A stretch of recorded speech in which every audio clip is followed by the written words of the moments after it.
दो भाइयों की कहानी। एक गांव में दो भाई रहते थे। बड़ा भाई बहुत अमीर था और छोटा भाई बहुत गरीब। बड़े भाई के घर में सभी प्रकार की सुविधाएं और धन दौलत सब थीं, परंतु छोटे भाई के पास खाने के लिए चावल तक नहीं था। बड़े भाई का जीवन बहुत ही सुंदर तरीके से गुजर रहा था, परंतु छोटा भाई बहुत ही दुख कष्ट सहकर अपना गुजारा कर रहा था।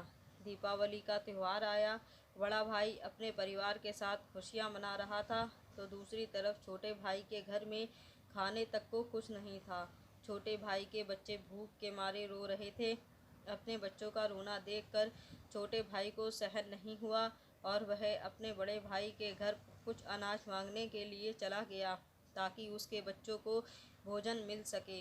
वहाँ उसने अपने बड़े भाई से कुछ अनाज मांगा, परंतु उसने छोटे भाई का अपमान करके उसे वापस भेज दिया। छोटा भाई बहुत निराश होकर रोते रोते अपने घर को लौट रहा था। तभी उसको रास्ते में एक बूढ़े व्यक्ति ने रोका, जिसके सामने एक लकड़ियों का गट्ठर पड़ा हुआ था। उसने छोटे भाई को सवाल पूछा, बेटा तुम क्यों रो रहे हो? तभी उस छोटे भाई ने अपने बड़े भाई के दुर्व्यवहार के बारे में सब कुछ बताया। तभी उस बूढ़े व्यक्ति ने छोटे भाई को कहा, अगर तुम मेरा यहाँ लकड़ियों का गट्ठर मेरे घर तक पहुँचा दोगे तो मैं तुम्हें एक ऐसा रास्ता बताऊँगा जिससे कि तुम बहुत अमीर बन जाओगे। छोटा भाई मान गया और उसने लकड़ियों का गट्ठर उठाया और उसे लेकर बूढ़े व्यक्ति के घर पर पहुँचा दिया। पहुँचाने के बाद उस बूढ़े व्यक्ति ने उसे एक मालपुआ दिया और कहा, तुम पास के जंगल में पश्चिमी दिशा में जाओ, वहाँ तुमको एक गुफा दिखेगा। उस गुफा में घुसने के बाद तुम्हें कुछ बौने लोग मिलेंगे। उन बोनों को मालपुआ बहुत पसंद है। वह मालपुआ के बदले तुम्हें कुछ भी देने को राज़ी हो जाएंगे। उन्हें मालपुआ के बदले जादुई चक्की मांगना। गरीब भाई ने उस बूढ़े की बात को माना और वह उस गुफा में पहुंचा। वहां उस गरीब भाई ने 3 बोनों व्यक्ति को देखा। उनमें से एक बोने ने उस गरीब भाई को कहा, मैं तुम्हें इस मालपुआ के बदले कुछ भी दे सकता हूँ।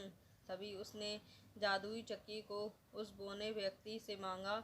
जादुई चक्की को देते समय उस बोने व्यक्ति ने कहा, यह जादुई चक्की है, तुम्हें जो भी चाहिए तुम इससे मांग सकते हो। जब भी तुम्हें किसी चीज़ की ज़रूरत हो तो चक्की को घुमाना और मांग लेना। जब भी तुम चक्की को बंद करना चाहो, उसके ऊपर एक लाल कपड़ा डाल देना, चक्की बंद हो जाएगी। बोने की बात सुनने के बाद वह गरीब भाई अपने घर लौट आया। घर पहुंचने के बाद उस गरीब भाई ने चक्की घुमाते हुए सबसे पहले कहा, चक्की चक्की चावल दे। तभी चक्की ने जादू से ढेर सारा चावल उनके सामने निकाल कर डाल दिया। उसके बाद उसने चक्की से दाल निकाला। गरीब भाई के परिवार ने उस दिन पेट भर के खाना खाया और सब सो गए। सब बचे कुचे चावल, दाल और अन्य अनाज को लेकर गरीब भाई सवेरे बाजार में गया। बाजार में अच्छे मूल्य में उसने उन अनाजों को बेच दिया। चक्की की मदद से वह हर दिन कुछ न कुछ अनाज बनाता और बाजार बेचने जाया करता था। धीरे धीरे वह अपने बड़े भाई से भी ज़्यादा अमीर बन गया। बड़ा भाई छोटे भाई की अमीरी से जलने लगा और वह सोचने लगा कि जो कुछ दिनों पहले मुझसे खाने के लिए भीख मांगने आया था, वह आज अचानक कैसे अमीर बन गया। छोटे भाई की असलियत जानने के लिए एक दिन वह चोरी चुपके छोटे भाई के घर गया। जब उसने चक्की से अनाज निकलते हुए देखा तो वह चौंक गया और दूसरे दिन जब छोटे भाई के घर पर कोई नहीं था तो उसने चक्की को चुरा लिया और वह अपने परिवार के साथ नाव में बैठकर एक दूसरे राज्य की ओर निकल पड़ा।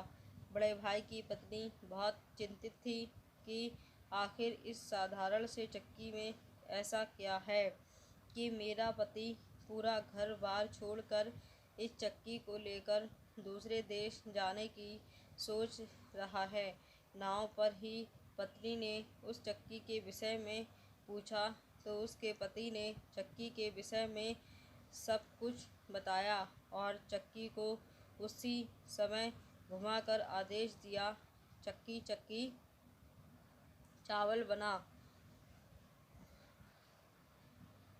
बस फिर क्या था, चक्की चावल बनाने लगा। चावल इतना ज़्यादा हो गया कि नाव पानी में डूब गया और बड़ा भाई और उसका परिवार सब पानी में डूबकर मर गए। बड़े भाई को चक्की शुरू करना तो देखा था, परंतु उसे बंद करने का तरीका नहीं पता था। यही उसके अंत का कारण बना। लालच बुरी बला है। कभी भी जीवन में लालच नहीं करना चाहिए। कभी भी दूसरों से घृणा ना करो और सबका मदद करना चाहिए। दोस्तों, हमारे चैनल को सब्सक्राइब करें, लाइक करें, शेयर करें और बेल आइकन दबाना ना भूलें। कहानी सुनने